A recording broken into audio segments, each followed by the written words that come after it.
Comment prendre une mauvaise décision en croyant que tous les éléments qui y ont conduit étaient fondés? Vous avez déjà été piégé par ce type d'expérience? Vous pouvez vous dire que ce n'est pas le cas de la vie en société. Eh bien, je vous propose une promenade dans un jardin. Non, pas un jardin à la manière de l'école d'Aristote avec les péripatéticiens, mais auprès de quelques arbustes. L'arbre à papillons, c'est le Buddleia, un arbre réputé nocif. Cet arbuste s'étend en été avec ses longues branches chargées de grappes de fleurs violettes. Certains lui attribuent d'être la cause de la mort des papillons. Il est aussi appelé Buddleia du Père David, du nom d'un missionnaire du XIXe siècle qui a inventorié un grand nombre de plantes de Chine. On lui doit aussi à ce lazariste le souvenir de l'arbre à mouchoirs. Mais c'est une autre histoire. Certaines substances contenues dans le nectar du Buddleia, l'ocubine et des terpénoïdes, sont toxiques. Ceci explique qu'il ne perd pas ses feuilles par une consommation quelconque. Les papillons seraient alors drogués et mourraient d'épuisement. S'ils pondaient sur les feuilles, les larves ne pourraient que mourir. Ainsi, l'arbre à papillons serait l'un des responsables de la disparition des papillons qui s'y seraient trompés. Mais qu'en est-il? Est-ce réellement un risque? Le Buddleia est une cause de la disparition des papillons? Vraiment? Alors, avec une telle réputation, certains déconseillent cet arbre dangereux pour la vie des lépidoptères.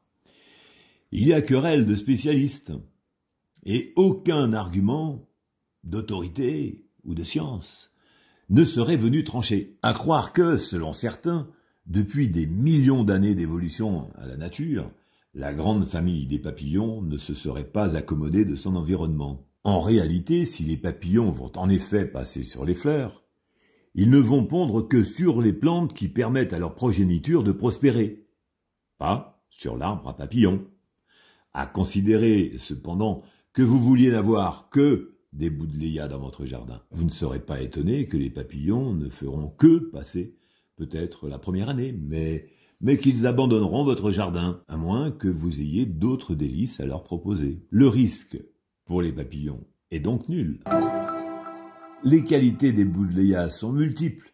Ils poussent partout, au soleil, même dans les sols pauvres. Ils fleurissent très longtemps durant tout l'été et à profusion. De croissance rapide, ils forment vite de beaux écrans végétaux, rustiques et solides. Ils résistent très bien à la pollution urbaine.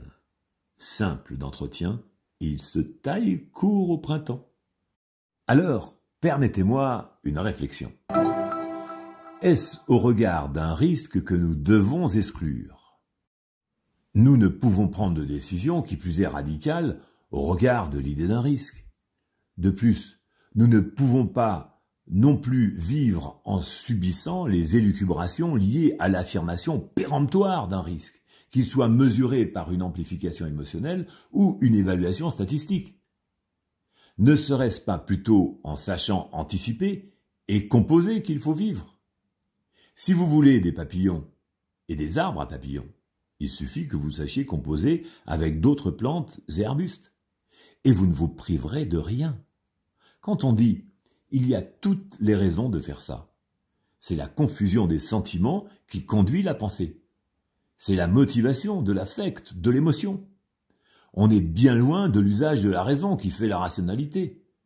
C'est une confusion et des hypothèses affirmées comme des vérités qui amènent à prendre de mauvaises décisions et à les partager, voire à les imposer. Ne laissez donc pas s'enraciner des croyances qui pourraient vous priver d'un bel arbuste qui, s'il n'accueille pas les papillons, égaye votre jardin.